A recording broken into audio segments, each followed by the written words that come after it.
may pinroduce ako na isang single ng SB19, yung Mapa. I was the one who did that. And what?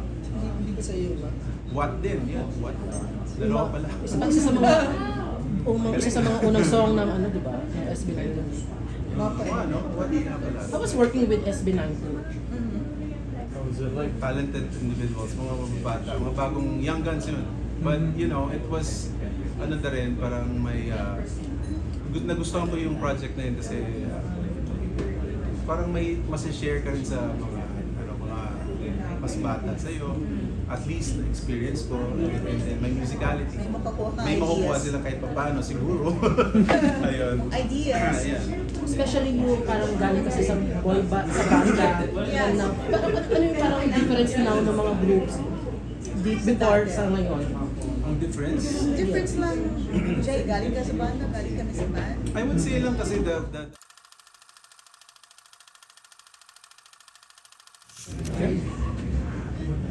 Jay, bilang panimula para sa Water Concert. Oh yeah, this is a very, very special concert. Happening on November 9 sa theater at Solaire. 8 p.m. po yun. And what's special about this, kasama namin si MAY SAISON. Matagal na namin gusto makasama. And finally, may nakaisip na producer na pagsama-sama kami. Ayun, kaya we're very, very excited. Kasi the roots na we came from, yung musical roots namin, halos pa rin. Very important sa amin itong show na ito kasi very first concert with the South Border. Matagal, actually yes, tama si Jay, matagal na gusto namin gawin ito pero syempre yung producer, naisipan niya. So we are very proud, we are honored na matutuloy siya. Very happy na matutuloy itong show na ito. Did you know prior to actually doing this particular concert, did you know how they qualified people to actually star in it? No. I don't know. But how did they approach you initially? We just got a call, but when we knew that it was LMA, it's Southward side. Sarap. I got Very a call from the excited. States actually from my sister. She called me, LMA, you want to do this show? And I said yes, pero hindi ko ba alam kung sino yung kasama ko. But when she told me that it's Jay, the Southward and the Southward, I said, of course, why not? Let's do it. It's an opportunity and masaya to sigurado. Tsaka dito sa end namin naman, it has been me singing. So puro kami mga lalaki. So when dagdagan ng element ng female vocals, maganda yung chemistry musically. Yes, Looking forward. pretty excited about it. Miss Enemy, I also tried to check stuff that you did in previous years. But what necessarily did you do in the past 10 years? Because the last one that I saw in your Wikipedia is actually like 10 years ago. But that's Actually, a long time. I wasn't able to update yung mga ginawa ko sa wiki ko. Minsan-minsan kasi hindi naman ako talaga nag-update. Alright. But someone is doing it for me. But well, we will update it. I will update it. Alright, Pero but- marami na ako mga shows na ginawa. Hindi lang updated. I know that CC Peniston wrote the song. Whoa. Yeah. Yeah. And I we don't collaborated know with about Cici. lang kasi Yeah. nasa States na siya based. Yeah, she did a song for me. We did a duet actually. 90s, ano yun? Iconic Yeah, I 90s. know. She's a friend. Finally. Wow. Yeah. Okay. Mga love Inside that I ballad. cry. Ha? Inside that I cry. Yes. Right. Yun yung... Siya pala yung... Manood kayo. Yes. Manood kayo. Love Tang It's ba gonna siya be ba yun? fun. Yeah, love them. Manood kayo. God. Pero para lang may distinction, I think LMA, your style is more soul, while R&B. Jay is, of course, napaka-versatile naman ng South Border, but more on R&B. We're R&B known soul din for sila. we're known for the R&B section, pero back in the early 90s, before South Border, I met LMA sa Davao, and He was we are 15 fans years of old jazz. at that time. Very, very young. Yeah. And I would say na yun, the same musical roots talaga, yung pinanggalingan that we're pretty much like looking forward for the rehearsals, to the rehearsals, and yun na nga yung element of female vocals talaga siya. I think Matagal ko na now is the gustong time. gawin. Now is the time for us to do this one. Kasi ang tagal na na hindi nagagawa yung mga 80s songs, 90s Yeah. songs, right? So wala kang marinig halos sa radio eh. Yeah. So parang sa amin, we're gonna parang revive it or buhayin namin yung mga ganong songs para dun sa mga fans. As far as covers sa concert. Yeah, sa mga taong they love to listen to 80s and 90s music live. So, yep. And looking forward to it. Sana manood sila. November 9th at the theater at Solaire. 8 p.m. po yun. Price. And the tickets, they can get the tickets at Ticket World. And Na number lang, mahirap memorize. 0917. Ano yun? Wala na dito wala siya dito. But Oh, anyway, here. they can- No, it's not here. Yeah, they can get the tickets at Ticket World. But the show is brought to you by Dragon Art Events. It's called Soundtrip Volume 3. Soundtrip Sessions Volume 3. Sessions. Okay. Yeah.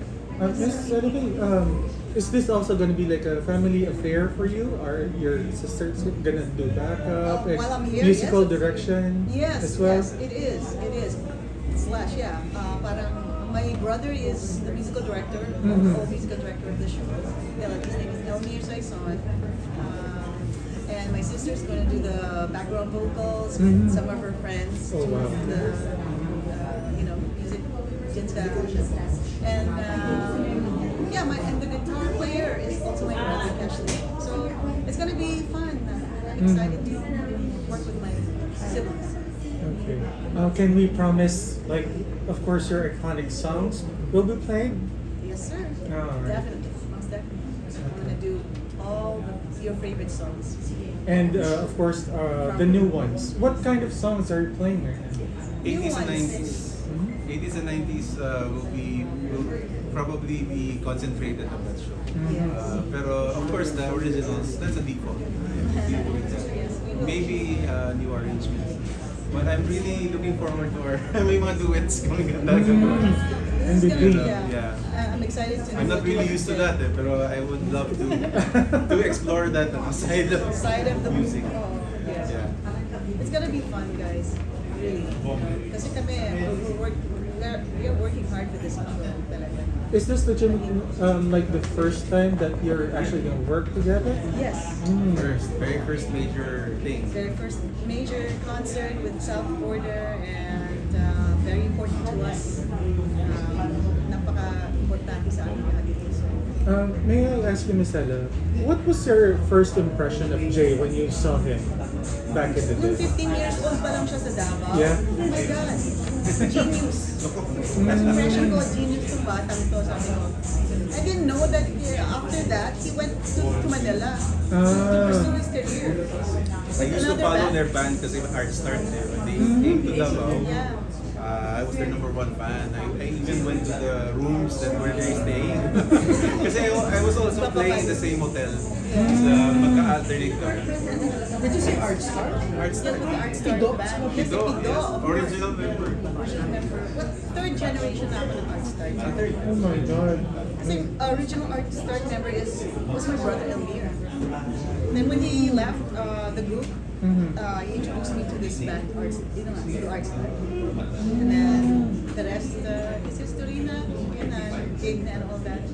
Eventually, solo na ako. Oh my God. Kasi parang some memories I had with Art Start was when they were playing in Quezon Avenue. Deja vu. Oh, Deja vu. I think. I'm not sure. I mean, Like with it's me all the time. Wala siya. no, Pido was there. Wala na siya nun. Oh, Is this katapat ng Heartbeat? oh yeah, Yeah, exactly. Deja vu. Yeah, Deja vu. We started there too. That's our first event place that we played. South Border's first house. My God. Yeah. 1994. Ay, grabe. Grabe yun. Alright. Pero magkakaungkatan ba ito ng cast? I mean, are you gonna tell stories in between sets? Or is that like part of your repertoire? Ano na yan? Impromptu na yan siguro. Whatever. Parang Whatever given comes. na. Kung ano na lang. Bahala na. Basta we're there to have fun. First we have to rehearse a lot. Rehearse the songs, number one. And yeah, we're gonna just make the crowd, you know, So parang it's like a mega excited jam about per se. Something like that. Siguro yung But are it's the you first time kasi magkakaroon ng element nga ng LMA na you know, like for the opening part of the show.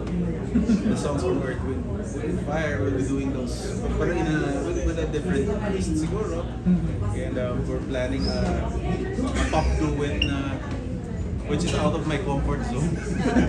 But I would really love to do production, that. production number. Marami kami mga gagawin production from the start and from Aside from that, yung tunog is very, we encourage people to come and see us. Tripan yung tunog namin. Soundtrip. Pagtripan nila yung tunog namin sa Soundtrip, Volume 3. NJ, are you game doing some of this LMA songs as well? If there's a chance, yes, why not? We'll be singing a couple of songs from South Border din next album is gonna do with us. So we'll see how it goes. Hindi pa kami nagre-rehearse eh. We are still sa ano pa kami planning and arranging Planning stage. Alright. Magpe-play din ba kayo ng hindi nyo songs? Yes. Marami. Covers. Actually. A lot of covers. From the A 90s, lot of covers 80s. from the 90s, 90s. Meron na ba from the more recent ones? Wala kaming gagawin na masyadong Ah, okay. recent talaga. We'll be doing the more nostalgic songs from the past. The era na kung saan tayo talaga alive. Because nowadays, kasi wala ka na marinig na ganun eh. So, we're gonna do it, we're not gonna do 80s, 90s music from the past. A majority of the songs. Ano, 80s, 90s. live. So, parang gagawin namin live sa concert. How would you describe the kind of songs or music that we have from the 80s as compared to what we have now? Sa amin kasi organic eh. Well, Mga music namin talaga how is do we pure. describe the music from the 80s The 80s to now? I would say that the music that we hear now is a fragment of inspiration From the past pa rin naman eh. So the melodies are there. It's just, you know, so good to celebrate the songs that we consider foundation for our musicality. So yeah, we wanna pay tribute to those covers. And timeless din naman talaga ang music regardless Yes, from yes, where. of course, sir. yes, regardless. May mga pinanggalingan talaga yun natin. Lahat may pinanggalingan. Lahat yun. Pero Parang iniba na lang. excited lang talaga kami kasi ano to eh, first time. First time, yes. With Jay. But do you have any artist from yung mga recent artists ngayon na napakinggan nyo yung mga songs nila? Mga recent artists, of course, madami. Yung mga recent artists. Foreign, locals, madami. Yung iba hindi ko na kilala. But ang gagaling nila talaga. Especially yung mga artists natin ngayon. God. Yeah. You cannot count. Parang pinagaling. Mga bagong single. May pinroduce ako na isang single ng SB19, yung Mapa. I was the one who did that. And what? Hindi ba sa'yo ba? What din? Yeah, what? Dalawa pala. Parang isa sa mga unang song ng di ba? Ng SB19. Mapa eh. Ano? What nga pala? I was working with SB19. How is it like? Talented individuals, mga mababata, mga bagong young guns yun. But you know, it was ano na rin, parang may nagustuhan ko yung project na yun kasi parang may mas-share ka rin sa mga mas bata sa'yo. At least experience ko and then my musicality. May makukuha ka May makukuha ideas. sila kahit paano siguro. Ayun. Ideas. Yeah. Especially yung parang galing kasi sa boy band, sa banda. Yes. Ano yung parang difference now ng mga groups before sa ngayon? Ang difference? Difference lang. Jay, galing ka sa banda, galing kami sa band. I would say lang kasi the access kasi ngayon is much Ano kasi, easier sa syempre, pagdating sa music, so mas madali. AI na tayo ngayon. There's this tendency na magkatutunog kayong pareho. Pero yun na yun, that's the challenge, the unique pag lumabas ka. I think. has to be- Nowadays, you it's have to be you have to be different. Be must pa, something like that. I don't want to be intrusive, but can you tell us how many years has it been? South Border, 32 years. Me, I can't. 31 pala, I don't know. 31 I minutes forgot old. already, but it Is was that a long, okay? long, long, long, long time. Do you remember when you started? Well, I started in the 90s. Like 90s talaga. Yeah, with Art Start Band. After, I guess, 7 months or a year. When did Months you old. break out and like did like a single?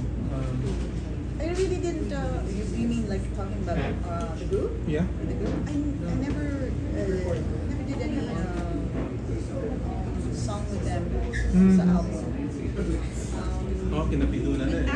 Actually, pinaplan pa lang nila na gumawa ng album. Pero I already had, my plan as a solo artist.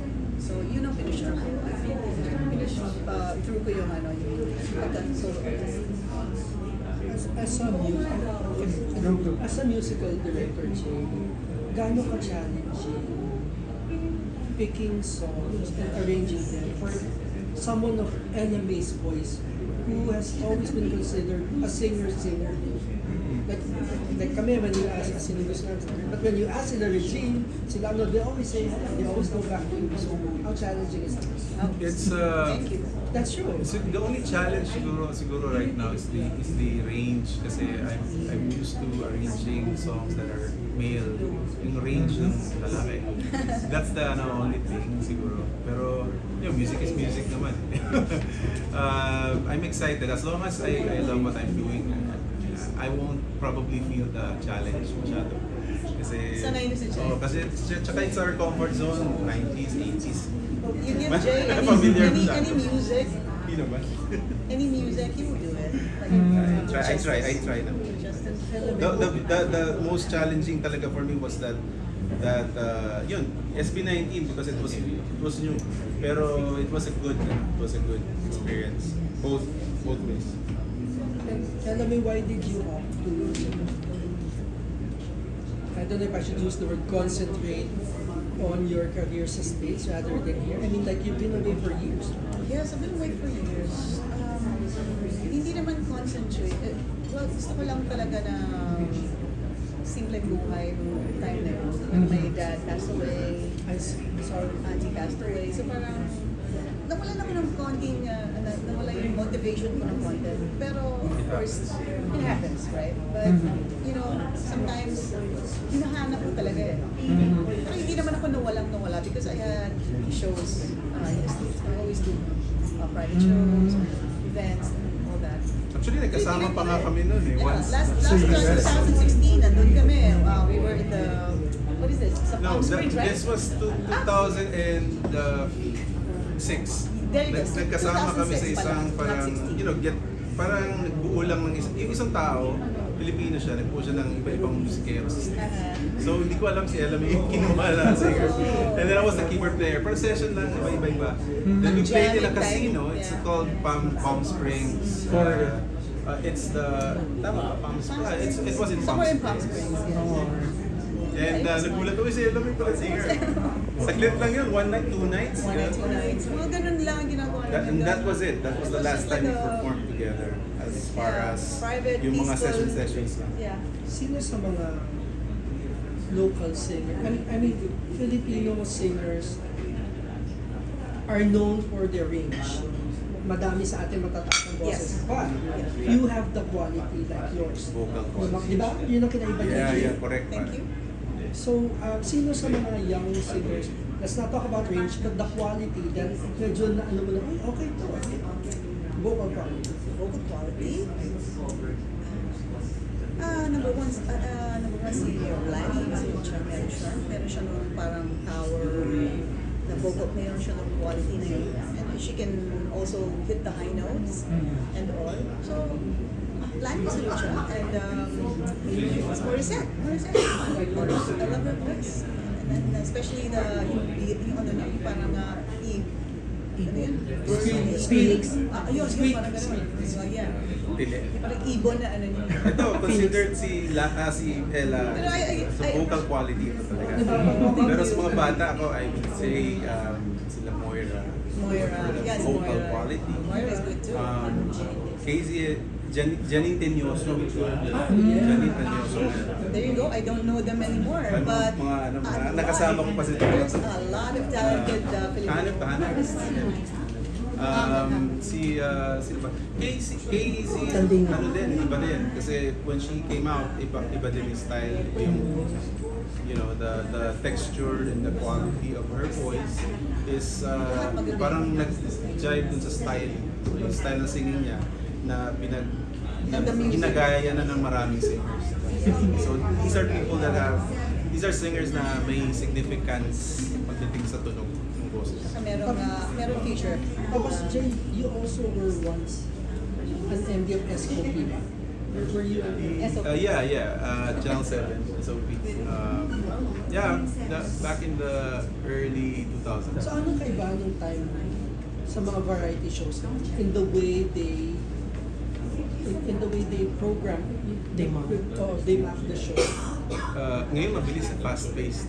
And I think all of the productions, siguro mga malaking oras, malaking time ang nabawas. Before, parang you can afford 7-8 minutes per song or hanggang 10. Ngayon parang limitado ka na sa 3 minutes. But is that good or bad for the artist? Well, if your song, the story of your song will tell sa bandang ano pa, you have to do a summary of your song. You know, later part pa ng ng isang kanta. So parang kailangan mo siya i-compress it to 1 minute or 2 minute. That's a disadvantage. Pero for me naman, the advantage to making that type of parang system, doing that shorten the length of each song, mas maraming artists silang pwede may accommodate. And finally for me, I think the year will end with two Beanie songs slugging it out for Song of the Year, if only for popularity. Pantropico and Salamin. Do you know that song? Pantropico and Salamin. I'm so sorry. But I'm sure Jay, you know. Sino to? Beanie. Yeah, okay yun. Yeah. And then, you know, honestly, yung Sun-Kissed Lullaby, yung hanip din, Basilio. Iba din yun. So, mga ganong klaseng kanta. But I mean, like, R&B ang music mo talaga, malalim yan eh. Ang R&B. Influenced. Yung Westernized. Iba. Yeah. But now, it's dance that is taken Dance, the pop talaga. center It's stage. EDM, panahon talaga ngayon ng electronic. How do you feel about that? Okay lang. Kasi it's a merry-go-round. It's a wagon. It's a circle. Hindi ka naman nasisisiwan na. Hindi, okay lang. Kasi ano naman ako Versatile open ako. naman siya. You know? I really did Diba? not come from R&B. To tell you honestly, I came from jazz. From dyan. Mas malalim pa. I came from that. Pero I love music as it is. Kaya what is good stuff is good for me. Music is Anything. language of sense. Is there an artist of the day na you want to remake yours? Reimagine. Reimagine.